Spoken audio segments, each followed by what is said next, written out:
Nalanda university, जिसे 5वीं सदी सी में सम्राट कुमार गुप्त ने शुरू किया, वो ज्ञान की एक रोशनी थी। यहां कोरिया, जापान, चीन, तिब्बत और पर्शिया से स्कॉलर्स आते थे, सीखने के लिए बेचैन। यूनिवर्सिटी में बुद्धिस्ट फिलॉसफी, लॉजिक और मेडिसिन जैसे कई सब्जेक्ट्स पढ़ाए जाते थे। धर्मपाल और शीलभद्र जैसे महान स्कॉलर्स ने यहां पढ़ाया और पूरे एशिया में बुद्धिस्ट सोच पर गहरा असर डाला।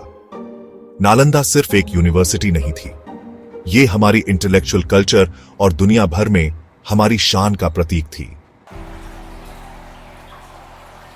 नालंदा की इंटेलेक्चुअल शक्ति का दिल थी उसकी शानदार लाइब्रेरी धर्मगंज।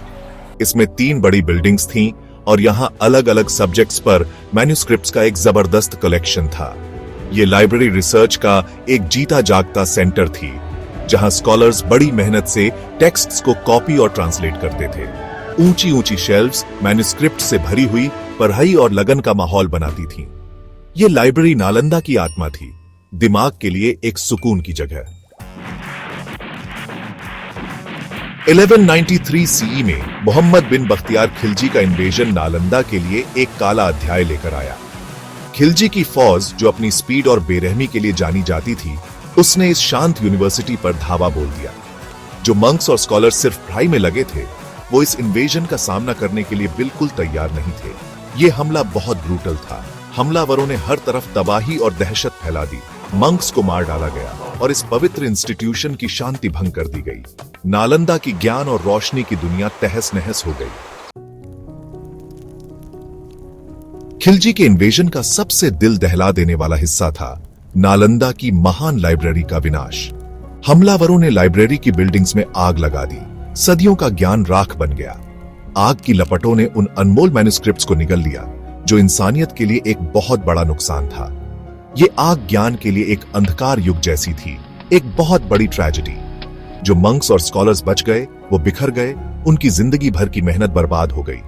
नालंदा की जीती जागती इंटेलेक्चुअल कम्युनिटी टूटकर बिखर गई। इतनी तबाही के बाद भी ऐसी बातें सुनने में आती हैं कि कुछ मैन्युस्क्रिप्ट्स बचा ली गई थीं। शायद कुछ मंक्स कीमती टेक्स्ट्स लेकर भाग निकले और नालंदा के खजाने के कुछ हिस्से बचा लिए। थ्योरीज बताती हैं कि कुछ मैन्युस्क्रिप्ट्स तिब्बत पहुंच गई, जहां उन्हें ट्रांसलेट किया गया।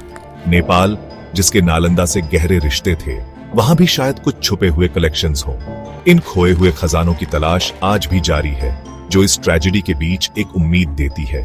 नुकसान बहुत बड़ा था, पर शायद नालंदा के ज्ञान की कुछ चिंगारियां बच गई हों। सदियों तक नालंदा खंडहर बना रहा, पर 21वीं सदी में इसे फिर से जिंदा करने का सपना सच होने लगा। भारत और ईस्ट एशिया के देशों ने मिलकर नालंदा यूनिवर्सिटी को फिर से बनाने का प्रोजेक्ट शुरू किया। नई यूनिवर्सिटी ह्यूमैनिटीज, सोशल साइंसेज और इंटरडिसिप्लिनरी स्टडीज पर फोकस करती है। यह पुरानी जगह के पास ही है और इसमें मॉडर्न आर्किटेक्चर के साथ हिस्टोरिकल एलिमेंट्स भी हैं।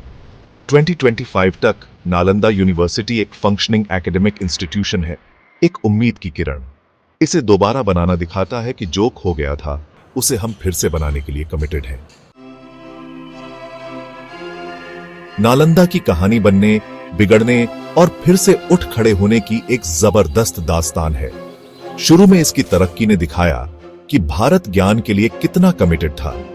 नालंदा यूनिवर्सिटी का आज के जमाने में दोबारा बनना भारत की पढ़ाई के लिए नई डेडिकेशन को दिखाता है। ये एक कोलैबोरेटिव इंटरनेशनल एफर्ट है, जो सरहदों और पुरानी बातों को भुलाकर किया जा रहा है। नालंदा का पुनर्जन्म एजुकेशन की कभी ना खत्म होने वाली ताकत में हमारे विश्वास को और पक्का करता है। ये भारत के कभी ना टूटने वाले हौसले और इंसानियत के लिए ज्ञान की डेडिकेशन का सबूत है।